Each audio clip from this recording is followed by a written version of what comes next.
सभी का स्वागत है संस्कार कोचिंग एकेडमी की ऑनलाइन क्लासों में। दोस्तों, जैसे आपको दिखाई दे रहा है कि मैं आज आपके लिए लेकर आया हूँ रसायन विज्ञान का पेपर, जो आपके ओपन बोर्ड में इस साल आने वाला है। तो दोस्तों, स्टार्ट करते हैं पेपर। तो हमारे पास पहला क्वेश्चन की तरफ हम चल रहे हैं भाई। पहला क्वेश्चन आपके पास क्या होगा? तो पहला क्वेश्चन आपका ये रहा भाई। आपके पास ध्यान रखना दोस्तों, आपको पेपर में 3 घंटे दिए जाएंगे और 80 नंबर का आपका केमिस्ट्री का पेपर होगा। तो अब चलते हैं भाई पहले क्वेश्चन की तरफ। तो पहला क्वेश्चन आपका क्या है? पहला क्वेश्चन आपका है कि NaCl का मोलर द्रव्यमान क्या है? NaCl का मोलर द्रव्यमान। तो दोस्तों, NaCl का मोलर द्रव्यमान कितना होता है भाई? 98.5 ग्राम प्रति मोल NaCl का मोलर द्रव्यमान होता है। आगे दूसरा क्वेश्चन क्या आपके पास? दूसरा क्वेश्चन आपके पास है कि C6H12O6 का मूलानुपाती सूत्र क्या है? मूलानुपाती सूत्र का मतलब क्या है भाई? जो अनुपात में समान हो। तो इसका ए ऑप्शन क्या आपका एकदम करेक्ट आंसर है। इसका ए ऑप्शन एकदम करेक्ट आंसर है। CH2O ये इसका आंसर हो जाएगा। आगे तीसरा क्वेश्चन क्या आपके पास कि हमारे पास क्या दे रखा है भाई? 17O8 दे रखा है में न्यूट्रॉनों की संख्या। तो हमारे पास द्रव्यमान संख्या क्या होती है भाई? हमारे पास परमाणु भार कितना दे रखा है भाई? 17 दे रखा है। और हमने पढ़ा भाई, प्रोटॉन और न्यूट्रॉन दोनों मिलकर क्या होते हैं भाई? द्रव्यमान संख्या का निर्माण करते हैं। हमारे पास प्रोटॉन यानी परमाणु क्रमांक कितना दे दिया भाई? 8 दे दिया। तो हमारे पास न्यूट्रॉन कितने हो जाएंगे भाई? बीच में प्लस का चिन्ह है तो 8 माइनस का हो जाएंगे और 17 में से हट जाएंगे तो हमारे पास कितने बच जाएंगे भाई? 9 बच जाएंगे। तो न्यूट्रॉन कितने आएंगे? 9 आएंगे। तो हमारा बी आंसर करेक्ट आंसर होगा। अब चलते हैं भाई चौथे क्वेश्चन की तरफ। तो चौथा क्वेश्चन क्या आपके पास? चौथा क्वेश्चन है कि 3D कक्षा के लिए n+n का मान ज्ञात करो। तो 3D कक्षा के लिए n+l का मान क्या होगा आपका? हमारे पास 3D कक्षा के लिए n+l का मान 2 होगा। यह आप आसानी से बता सकते हो। आगे हमारे पास पांचवा क्वेश्चन क्या है भाई? पांचवा क्वेश्चन हमारे पास है कि निम्नलिखित में से मात्रा स्वतंत्र गुणधर्म है। तो मात्रा स्वतंत्र गुणधर्म कौन सा हमारे पास? मात्रा स्वतंत्र गुणधर्म हमारे पास डी ऑप्शन पृष्ठ तनाव क्या है भाई? मात्रा स्वतंत्र गुणधर्म है जिसमें कोई मात्रा नहीं होती है। आगे चलते हैं भाई। तो हमारे पास छठा क्वेश्चन क्या है? छठा क्वेश्चन कह रहा है कि उष्मागति के प्रथम नियम का समीकरण लिखो। तो उष्मागति का प्रथम नियम का समीकरण क्या होता है आपके पास? ए ऑप्शन एकदम सही है, U बराबर Q प्लस W। ये हमारे पास होता है उष्मागति का प्रथम समीकरण। आगे चलते हैं। तो दोस्तों, सातवां क्वेश्चन क्या हमारे पास? निम्न में से लुईस क्षार लिखिए। तो लुईस क्षार क्या होता है भाई? लुईस क्षार जिसके पास इलेक्ट्रॉनों की क्या हो भाई? कमी हो।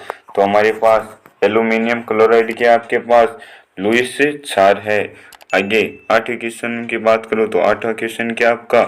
अभिक्रिया chromium chromium oxide plus ferrous आगे क्या कर रहा है भाई? क्रोमियम बना रहा है और फेरस का आयन बना रहा है। हमें अपचायक बताइए, हमें क्या बताना है? इसका अपचायक बताना है। तो इसमें अपचायक कौन सा होगा भाई? तो इसमें अपचायक हमारे पास होगा Fe।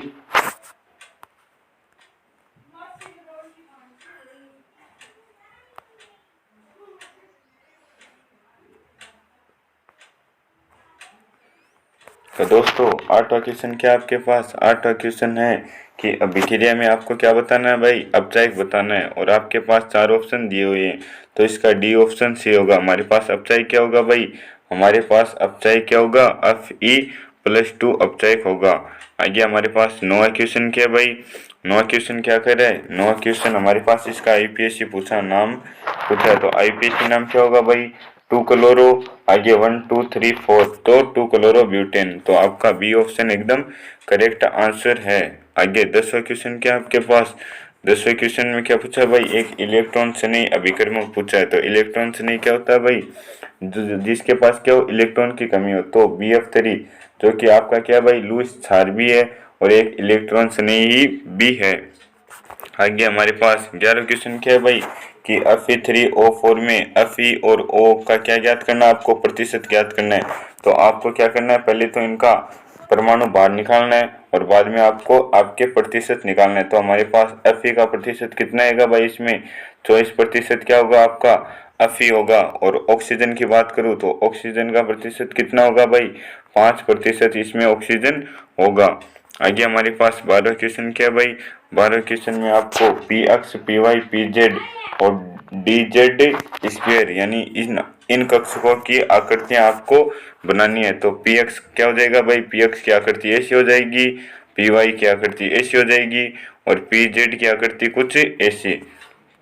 पी जेड की आकृति थोड़ा तिरछा बनाना भाई, पी एक्स की आकृति सीधी, पी वाई की इस प्रकार और पी जेड की इनके बीच में, ये क्या हो जाएगी भाई, पी कक्षकों की आकृति हो जाएगी और डी कक्षक की आपको एक आकृति और बनानी है।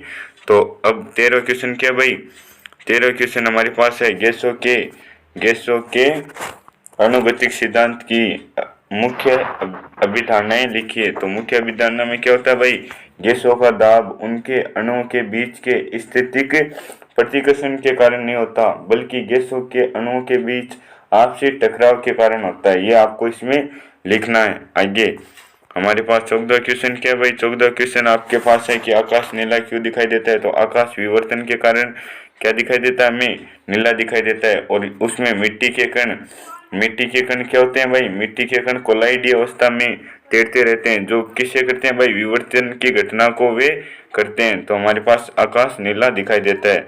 और विद्युत अपवन का क्या करना, आपको नामांकित चित्र बनाना है। विद्युत अपवन में क्या होता है भाई, एक हमारे पास पात्र होता है जिसमें एक थैली लगी होती है भाई, उस थैली में कुछ कोलाइडी विलयन हम लेते हैं और उसमें से क्या करते हैं भाई, पानी का प्रवाह करते हैं, जिससे हमारे पास ये जो कोलाइडी कण है वो क्या होते हैं भाई, अलग हो जाते हैं, इनमें से अशुद्धियां अलग हो जाती है। तो आपको विद्युत अपवन का चित्र बनाना है। आगे हमारे पास क्या कह रहा है भाई कि निम्नलिखित के सूत्र एवं प्रत्यय के दो उपयोग लिखिए। तो बोरिक अम्ल का सूत्र क्या हो जाएगा आपके पास, बोरिक अम्ल का सूत्र हो जाएगा आपके पास H3BO3। और उपयोग की बात करूं मैं, यदि मैं उपयोग की बात करूं तो ये काम पर काम आता है भाई, कीटों से छुटकारा पाने के लिए एसिटिक एंटीसेप्टिक दवाइयों के रूप में भी ये काम आता है। दो उपयोग है भाई, एक तो कीटों से छुटकारा पाने के लिए और दूसरा एंटीसेप्टिक दवाइयों के रूप में इसका उपयोग होता है।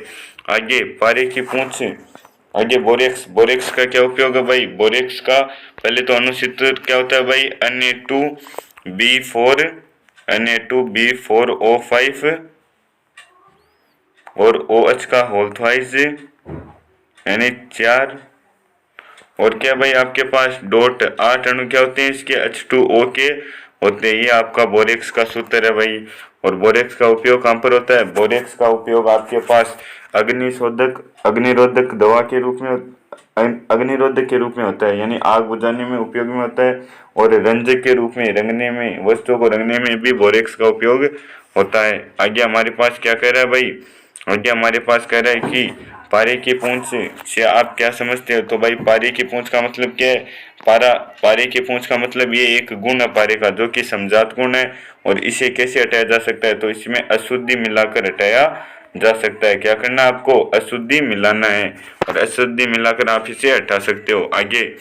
आगे नाभिक स्नेही संकलन अभिक्रिया में एल्डिहाइड कीटोनों की तुलना में अधिक क्रियाशील होते हैं, क्यों, कारण सहित समझे। हमें कह रहा है भाई कि एल्डिहाइड क्या होते हैं भाई, कीटोनों की तुलना में अधिक क्रियाशील होते हैं, क्यों, आपको इसका कारण भी लिखना है। आगे क्वेश्चन क्या भाई, हमें कह रहा है कि पीवीसी और टेफ्लॉन के एकलक लिखिए। तो पीवीसी का एकलक क्या हो जाएगा भाई, CH2 यानी एथेन हो जाएगा आपके पास पीवीसी का एकलक। और हमारे पास टेफ्लॉन की बात करूं तो टेफ्लॉन का एकलक क्या हो जाएगा भाई, CF2 क्या हो जाएगा भाई, CF2 डबल बॉन्ड CF2, ये हो जाएगा आपके पास टेफ्लॉन का एकलक इकाई। आगे क्या कर रहा है भाई, वायु प्रदूषक को किस प्रकार नियंत्रित करने के लिए आपको क्या करना है, उपायों का उल्लेख करना है कि आप वायु प्रदूषण को रोकने के लिए क्या क्या उपाय कर सकते हो। तो आपको क्या नहीं करना चाहिए भाई, आपको वायु प्रदूषण नहीं करना चाहिए। इसके लिए आपको क्या करना है, उपाय लिखने हैं। ये तो क्वेश्चन आप अपने तरफ से भी लिख सकते हो। आगे 20वां क्वेश्चन क्या भाई, आदर्श गैस समीकरण की व्युत्पत्ति करो। तो आदर्श गैस समीकरण क्या होती है भाई, PV बराबर nRT, यही होती है आदर्श गैस समीकरण। इसकी आपको क्या करना है भाई, व्युत्पत्ति करनी है। आगे क्या कह रहा है कि सिलिकॉन को फास्फोरस के साथ मिश्रित करने से कौन से प्रकार का अर्धचालक बनता है। तो दोस्तों अन्य प्रकार का अर्धचालक बनता है। कौन सा बनता है भाई? अन्य प्रकार का अर्धचालक बनता है। आगे हमारे पास आगे 21वां क्वेश्चन क्या है भाई कि समतापी एवं रुद्धोष्म प्रक्रम में अंतर लिखिए। तो समतापी क्या होता है भाई? समतापी में ताप स्थिर रहता है और संपूर्ण ऊर्जा किसमें होती है भाई? कार्य में परिवर्तन होती है। संपूर्ण ऊर्जा कार्य में परिवर्तन होती है। ये दो हो गए भाई। और यदि रुद्धोष्म की बात करूं तो रुद्धोष्म में क्या लिखोगे भाई? इसमें केवल ऊष्मा का आदान प्रदान होता है। क्या होता है इसमें? ऊष्मा का आदान प्रदान होता है। और तो और इसमें रुद्धोष्म प्रक्रम में भाई क्या होती है? निकाय के द्वारा किया गया कार्य ऊर्जा में कमी करता है। क्या करता है भाई? कार्य ऊर्जा में कमी करता है। कार्य कमी करता है भाई ऊर्जा में, याद रखना ये बात। तो ये दो बातें आप इसमें लिख सकते हो। आगे क्या कर रहा है भाई? किसी अभिक्रिया के स्वतः परिवर्तन होने में गिब्ज ऊर्जा की क्या भूमिका है समझाइए। तो ये प्रश्न आपको करना है। तो ये 21वां का बी प्रश्न रहेगा आपके पास। आगे 22वां क्वेश्चन क्या है भाई? 22वां क्वेश्चन है कि निम्न समीकरण को आयन इलेक्ट्रॉन विधि द्वारा संतुलित करो। तो इसे आप आयन इलेक्ट्रॉन विधि द्वारा संतुलित कर सकते हो। ये आपका ऑक्सीकरण अपचयन वाले पार्ट में ये समीकरण आपको दी हुई है। आगे क्या कर रहे हैं कि भौतिक एवं रासायनिक अधिशोषण में अंतर लिखिए। तो भौतिक और रासायनिक भौतिक अधिशोषण में क्या होता है भाई? दुर्बल बंध होते हैं। क्या होते हैं? अधिशोषक तथा अधिशोषक के बीच में क्या होता है भाई? दुर्बल बंध होते हैं। तथा रासायनिक अधिशोषण में क्या होता है भाई? प्रबल बंध होते हैं। क्या होते हैं आपके पास? प्रबल बंध होते हैं। और यदि मैं बात करूं तो भौतिक अधिशोषण आपका क्या होता है भाई? अस्थायी होता है। क्या होता है आपके पास? अस्थायी होता है। और यदि मैं रासायनिक की बात करूं तो ये आपके पास स्थायी होता है। क्या होता है आपके पास? स्थायी होता है। तो ये आप अंतर लिख सकते हो। आगे हमारे पास 23वां क्वेश्चन क्या है भाई? 23वां क्वेश्चन क्या कर रहा है कि फ्लोरीन की इलेक्ट्रॉन ग्रहण करने की एंथैल्पी क्लोरीन से कम क्यों होती है? तो क्लोरीन के पास डी कक्षक पाया जाता है जिसमें वो इलेक्ट्रॉन ग्रहण आसानी से कर सकता है। फ्लोरीन के पास डी कक्षक अतिरिक्त डी कक्षक नहीं होता है। तो ये फ्लोरीन क्या नहीं ले सकता भाई? इलेक्ट्रॉन नहीं ले सकता। और इलेक्ट्रॉन प्रवेश कराने के लिए हमें अधिक ऊर्जा की आवश्यकता होगी। आगे क्या कर रहा है भाई कि नाइट्रिक अम्ल को बनाने की ओस्टवाल्ड प्रक्रम का रासायनिक समीकरण लिखिए। तो ओस्टवाल्ड प्रक्रम की आपको रासायनिक समीकरण लिखनी है। आगे हमारे पास 24वां क्वेश्चन क्या है भाई कि निम्नलिखित ऑक्साइड को अम्लीय एवं क्षारीय एवं उदासीन में वर्गीकृत कीजिए। यानी इनमें से आपको बताना है कि कौन सा अम्लीय, कौन सा क्षारीय और कौन सा उदासीन ऑक्साइड है। ये आपको बताना। आपको ऑक्सीकरण नंबर के हिसाब से इसे सोल्व करना है। आगे हमारे पास क्या कह रहा है भाई? अगला क्वेश्चन क्या कह रहा है कि जलीय विलयन में हाइड्रोजन हैलाइडो को अम्ल प्रबलता के बढ़ते हुए क्रम में लिखिए। तो हाइड्रोजन हैलाइडो को क्या करना आपको? हाइड्रोजन हैलाइड क्या होते हैं भाई?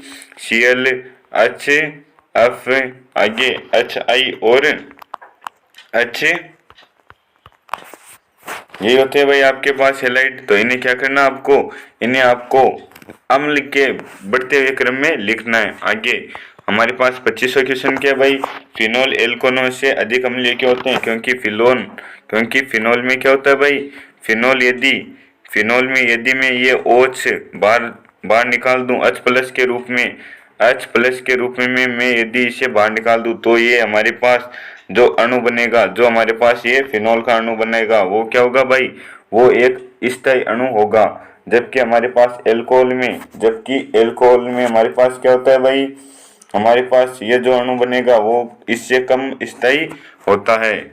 ये आप रीजन भी इसमें लिख सकते हो। आगे हमारे पास क्या है कि लंबे समय तक रखे इत्रों को प्रयोग करने में सावधानी बरतनी चाहिए। क्यों? क्योंकि इत्र क्या हो जाते हैं भाई? विषैले हो जाते हैं। आगे हमारे पास क्या है भाई?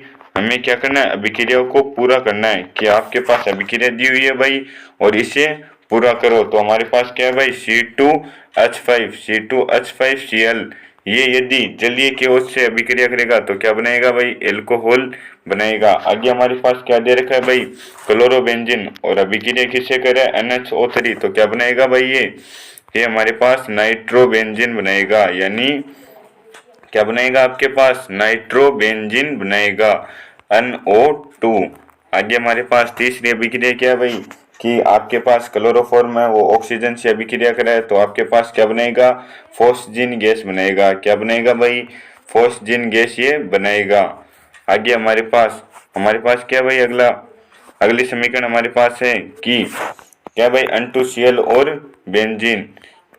तो ये हमारे पास अभिक्रिया भाई, और इसकी यदि मैं कॉपर क्लोराइड के साथ अभिक्रिया कराऊं तो क्या बनेगा, आपके पास क्लोरोबेंजीन बनेगा। क्या बनेगा भाई, क्लोरोबेंजीन बनेगा।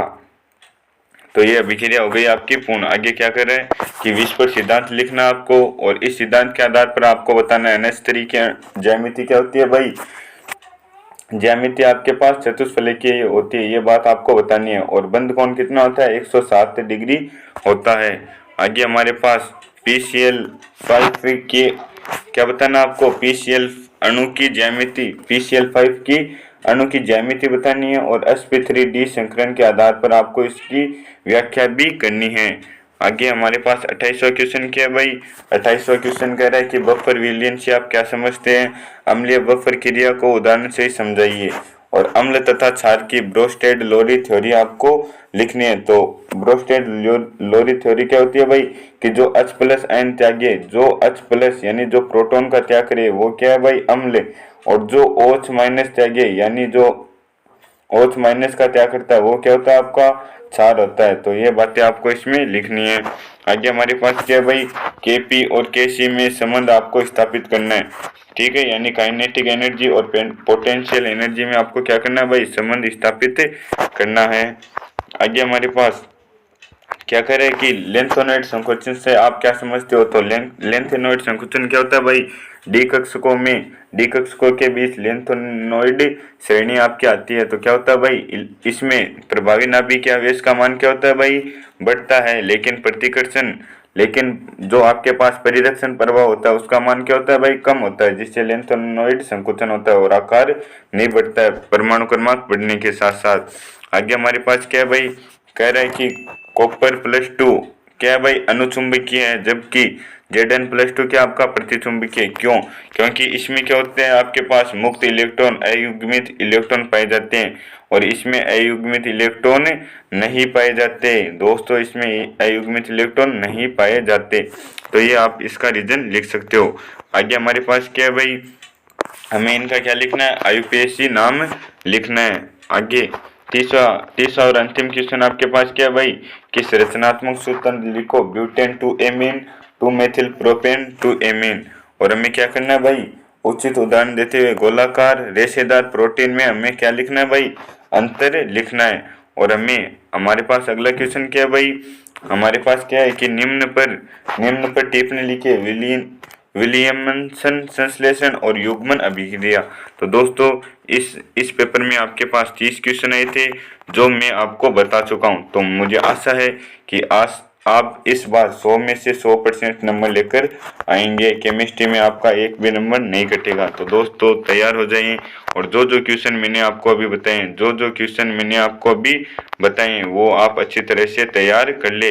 और यदि आप हमारे चैनल पर नए हो तो दोस्तों मेरे चैनल को ज़्यादा से ज़्यादा शेयर करो, सब्सक्राइब करो और कमेंट करना ना भूले। दोस्तों शेयर जरूर करना अपने सारे दोस्तों को, ये पेपर सभी को बताना आपको। धन्यवाद दोस्तों वीडियो को पूरा देखने के लिए।